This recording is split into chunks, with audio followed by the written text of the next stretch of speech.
आज 21 जून है, मतलब योगा दिवस। तो आपके मन में सवाल होगा कि सर ये योगा क्या होता है और योगा किन एज वाले लोगों को करना चाहिए, मतलब यंगेस्ट को, हमारे जैसे यंगेस्ट को या बुजुर्गों को, तथा योगा और एक्सरसाइज में अंतर क्या है, what is different between yoga and exercise, तथा योगा अच्छा है या एक्सरसाइज अच्छा है। तो आज अंत तक बने रहो। आज आपके सारे प्रश्नों का जवाब भी दूंगा और आपको संतुष्ट भी करूंगा। नमस्कार, मैं विकास पाल और आप सभी साथियों का फिटमैन विकास में बहुत बहुत स्वागत एवं अभिनंदन है। साथियों, आज 11वां अंतर्राष्ट्रीय योग दिवस है, मतलब आज 21 जून है। तो आपके मन में सवाल आएगा, सर आज का थीम क्या है, मतलब आप विद्यार्थी हैं, हम विद्यार्थी हैं, तो हमको ज़रूरी हो जाता है कि 21 जून 2025 का जो योगा है उसका थीम क्या है। तो आज थीम बताएंगे yoga for one earth one health, yoga for one earth और वन हेल्थ, ये 2025 का थीम है। तो एक बार रिकॉल कर लेते हैं, तो 2024 का थीम क्या था? 2024 का थीम था yoga for self and security, yoga for self and security, यह 2024 का थीम था। और ये 2025 का थीम बहुत महत्वपूर्ण हो जाता है, yoga for one earth and one health, ये थीम जो है बहुत इंपॉर्टेंट हो जाता है। तो अब चलिए आपके हर एक सवालों का जवाब देते हैं। सबसे पहला सवाल आपका है कि सर ये योगा क्या होता है, आप बताओ योगा क्या होता है। क्या योगा मतलब जो एक आंख से सांस ले एक आंख से सांस निकाले वही योगा है? जो उल्टा लटक जाते हैं क्या वही योगा है? जो पेट में चक्की घुमाते हैं क्या वही योगा है? आप बताओ। योगा मतलब आप सुबह टाइमली उठो और सुबह उठ के अगर आप बाहर मतलब शुद्ध वातावरण में घूम टहल भी लिए ना तो वो भी योगा हो जाता है। योगा का मतलब होता है शारीरिक, मानसिक तथा मतलब भावनात्मक रूप से, तीनों रूप से आपको स्वस्थ रखे, वही योगा है। मैंने सिंपल शब्दों में आपको बताया। मतलब अगर आप सुबह उठते हैं, कोई ज़रूरी नहीं है कि जो मतलब लंबी सांस लेते हैं छोड़ते हैं, या योग करते हैं प्रॉपर, या सूर्य नमस्कार करते हैं, या पेट में जो वो मथने वाला है वो करते हैं, या उल्टा लटकते हैं, वही योगा है। योगा आप सुबह उठते हैं और सुबह उठने के बाद एक सुबह मॉर्निंग वॉक कर लेते हैं ना, मतलब बाहर घूम लेते हैं एकदम शुद्ध वातावरण में, एक मतलब सुंदर सा ऑक्सीजन, मतलब स्वस्थ ऑक्सीजन आपके शरीर में, शुद्ध ऑक्सीजन जो है आपके शरीर में चला जाता है, वो भी एक प्रकार का योगा ही है। तो योगा का बस एक मतलब एक ही कॉन्सेप्ट है, आपका शारीरिक रूप से स्वस्थ रखेगा, आपका मानसिक रूप से स्वस्थ रखेगा तथा आपको भावनात्मक रूप से स्वस्थ रखेगा। ठीक है, ये योगा का सिंपल सा मतलब होता है। अब आपका दूसरा सवाल है कि योगा किन एज वाले लोगों को करना चाहिए। अच्छा, आप बताओ योगा किन एज वाले लड़कों को करना चाहिए, मतलब 4 से 5 साल एज के, 15 से 16 साल एज के, 20 से 25 साल एज के, रुक गए, क्योंकि तनाव कहाँ से स्टार्ट होता है कि 20-25 साल के एज से ही तनाव स्टार्ट हो जाता है। और मैंने क्या बताया था, योगा क्यों करना है? शारीरिक रूप से, मानसिक रूप से और भावनात्मक रूप से।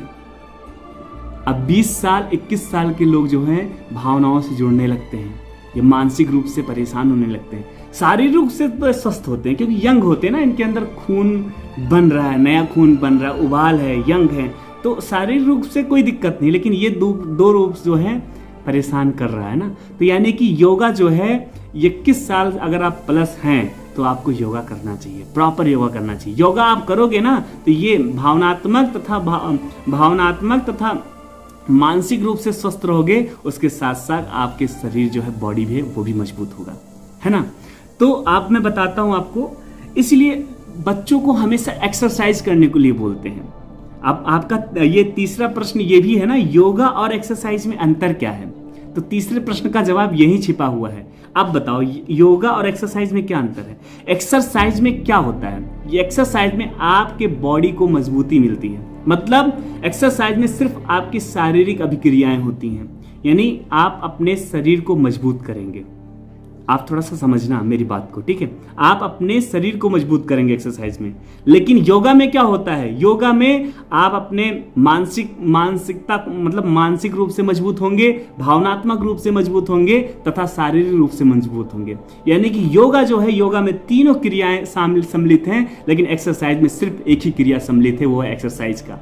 इसलिए हमेशा लोग कहते हैं कि बच्चों को एक्सरसाइज करना चाहिए क्योंकि उनको लंबा होना है, उनको प्रॉपर एक्सरसाइज करना है, खेलना कूदना है, इसलिए छोटे बच्चों को एक्सरसाइज सजेस्ट करना है। यानी आप 21 साल से छोटे हैं तो आपको प्रॉपर एक्सरसाइज करनी चाहिए। मतलब आप कोई खेल खेलते हैं, कोई गेम खेलते हैं, या रनिंग करते हैं, या छुपी छुपान खेलते हैं, या उल्टा लटकते हैं, या पेड़ पे चढ़ते हैं, या स्विमिंग करते हैं, या ऊपर देखते हैं या नीचे देखते हैं, अंगड़ाई लेते हैं, कुछ भी करते हैं, ये सब एक्सरसाइज का एक पार्ट है। और एक्सरसाइज मतलब आपके शारीरिक अभिक्रियाएं, जो आपकी शारीरिक अभिक्रियाएं जो आप करते हैं वही एक्सरसाइज है। 100 की सीधी बात। एक्सरसाइज का मतलब ये नहीं हुआ कि आप जिम ज्वाइन कर लिए, एकदम जिम ज्वाइन करने से आपकी बॉडी मजबूत होगी, ठीक है। तो फिलहाल मैं तो जिम को कभी सजेस्ट नहीं करता भाई, जिम कोई अच्छी जगह नहीं है। बस ये है कि ठीक है आप बहुत पैसे वाले हैं, आपके पास समय कम है, तो जिम सेंटर में एक बेहतरीन डिसिप्लिन मिल जाता है, एक बेहतरीन सब कुछ, एक मतलब शेड्यूल मिल जाता है। आप वहाँ पर एक अनुभव मिल जाता है, एक दूसरे से प्रेरणा मिलती है। वहाँ 4 लोग को देख के आप कर लोगे, आप थोड़ा सा अपने शरीर को, अपनी बॉडी को फिट रखोगे, बस ये चीज़ें हो जाती हैं। लेकिन वहाँ पर जो चीज़ें प्रोवाइड कराई जाती है वो बहुत गलत है, जो आपको बहुत ही हार्मफुल पहुँचाएगा।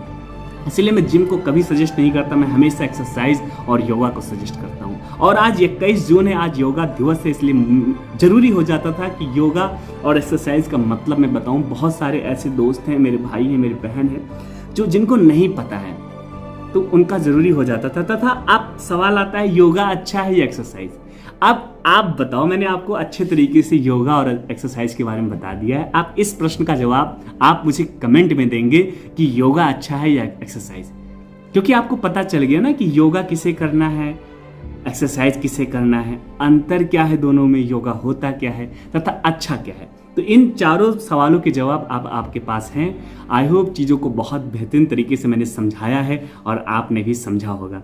तो वीडियो अच्छा लगा हो तो लाइक करना। आपके मन में कोई भी अभिलाषा है, कोई भी प्रश्न है, कोई भी शब्दावली है जिसमें आप बहुत विचलित हैं, बहुत परेशान हैं, आप उनको उन शब्दावली को संग्रहित करना और हमारे कमेंट में जो है विस्थापित कर देना, ठीक है। आपका भाई अपने नयन से आपके शब्दावलियों को अवलोकित करेगा और जो भी हो सकेगा सवाल का जवाब देने का पूरा प्रयास करेगा। साथियों, चैनल पे पहली बार जुड़े हैं तो चैनल को नीचे देखिए रेड कलर में सब्सक्राइब लिखा हुआ है, भाई सब्सक्राइब करो, अपने भाई को सपोर्ट करो। सब्सक्राइबर कम है और अगर आप सब्सक्राइब करेंगे ना तो सच बता रहा हूँ दोस्त, आपका भाई एक गर्दा मचा देगा, एकदम गर्दा मचा देगा, है ना। कहते हैं आरा हिले डिस्ट्रिक्ट हिले, नहीं पटना हिले, बलिया हिले, छपरा, आरा हिले, छपरा हिले, बलिया हिलेला। तो आप अपने भाई को सपोर्ट करो, सारा डिस्ट्रिक्ट हिलेला। तो साथियों बस अपना ख्याल रखो, खुश रहो, प्रॉपर एक्सरसाइज करो, प्रॉपर रूटीन का पालन करो। सबसे मैं पहले हमेशा स्टार्टिंग से कह रहा हूँ, डिसिप्लिन में रहना सीख लो। अगर डिसिप्लिन में रहोगे तो सब कुछ आपका अच्छा होगा, और सब कुछ अच्छा होगा मतलब आप अच्छे रास्ते पे रहोगे, ठीक है। इसी के साथ मैं अपने शब्दों कर रहा हूँ विराम। जय हिंद, वंदे मातरम।